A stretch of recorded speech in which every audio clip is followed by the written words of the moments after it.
it's Charlie Cameron with eXp Realty, your local Niceville realtor, PCS expert, relocation expert, and investing expert. Let's talk about some pros and cons of living in Niceville. Thought about this quite a bit since I've lived here for years now, and frankly, my family and I really love it.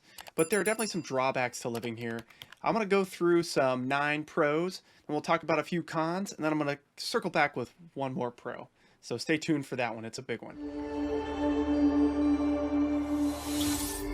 So the first pro of living in Niceville, families love the school system. They absolutely love all of the elementary, middle, and high school here. The high school is very well known across the Panhandle, loved by many, many families, and we love it too. The second pro is we live near some of the most beautiful beaches in the world. It's called the Emerald Coast for a reason, right? So we get the benefit of being really close to Destin and having access to those beaches in Fort Walton, Okaloosa Island, 30A, all that beautiful Emerald Coast, but not having to deal with the tourism traffic if we don't want to. We're smart about avoiding tourism traffic, and we can just go visit those beaches just outside of the high summer season if we want to. So people pay thousands and thousands of dollars to come visit our beaches, and we get to live here. The third pro along that vein is that we live really close to Destin and 30A. From anywhere in Niceville, you can get to Destin across the Mid-Bay Bridge within about 15 to 20 minutes for the furthest point, 5 minutes if you live in Blue Water Bay. It's so close, and then you get access to all the shopping, all the malls, all the restaurants, all the beaches, and then all the touristy things to do. I know we complain a lot about the tourism traffic and yada yada, but there are some really cool things out there. You can go paragliding, you can go on a helicopter, you can rent jet skis, you can rent boats. But there's just a lot of really fun stuff to do down there. Mini golf, water parks, you name it, laser tag, it's all there. So all the touristy things you can think of in a beach town, we have access to those, but we can avoid it if we want. My fourth pro is that there are a lot of great local eateries in Niceville. I love Doc's, Wharf 850, Twist Wine Bar, Blue Collar Cafe for breakfast, Pepito's. There's just a ton of really great places, local places to eat. Similar to that, pro number 5, there's great local drinking establishments. We have Third Planet Brewery, we have Schooners, we have Props Brewery, we have Strange Cult Brewery. There's a lot of cool local eateries and drinkeries in the area. Pro number 6 is that we live really close to the local airport, designator VPS. It's actually called Destin Fort Walton Beach Airport, not to be confused with the little private airport on Destin.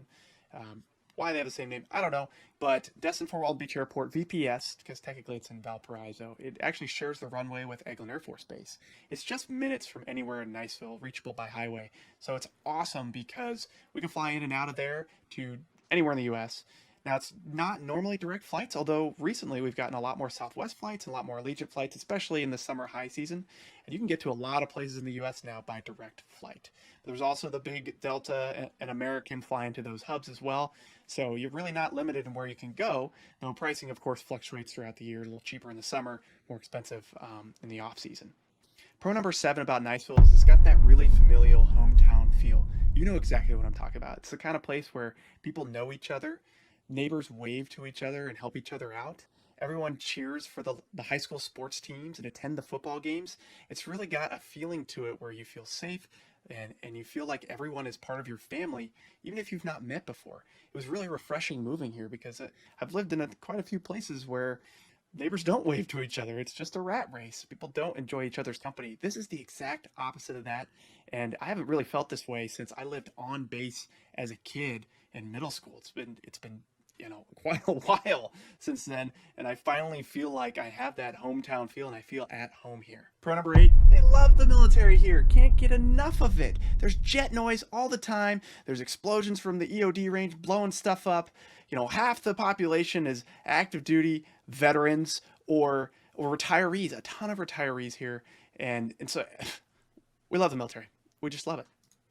And then pro number 9, easy one, no income tax in Florida. Hell yeah. All right, now let's get through a few cons before I circle back with one last pro. The first con of living in Niceville is that, and it's more of kind of moving into Niceville, is that home prices tend to be more expensive than the surrounding area. It's all about supply versus demand.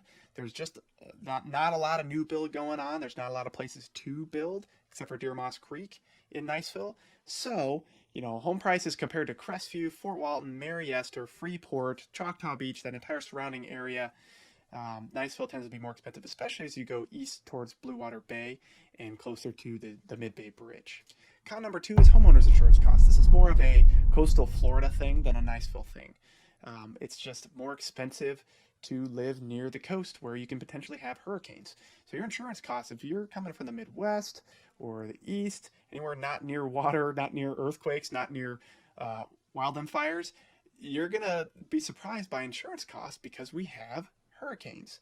Now, they're not that often, and we get lucky a lot of times, and sometimes they're just not that intense, but every now and then a hurricane can schwack us, like Hurricane Michael, right? So that's just something to keep in mind. That expense is higher than most places.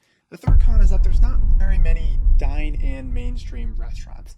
Sure, we have the Paneras, the Starbucks, the Zaxby's, the Chick-fil-A, the Panda Express. We have some sub shops, chain sub shops, but we don't have Chili's-like establishments. We don't have steakhouses. We don't have Olive Gardens. We don't have Italian places. There's one or two little local establishments, but there's no mainstream chain. So if that's something that you're looking for, you're going to have to drive to it. Now, con number 4 is tourism traffic. Now, typically in Niceville, we won't see a lot of tourism traffic, even in the high summer season, the kind of 100 days of summer. But if you wanted to enjoy any of, let's say, those mainstream restaurants I talked about, you're not going to be able to do that in Niceville. You're going to have to drive to them, i.e. you're going to have to contend with some of that tourism traffic.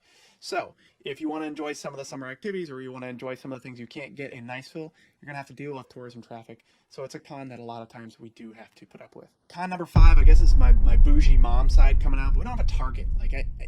Sometimes you don't just want Walmart, you want Target for something, and we just don't have it. Con number 6 is you're far from sports teams and other kind of adult entertainment.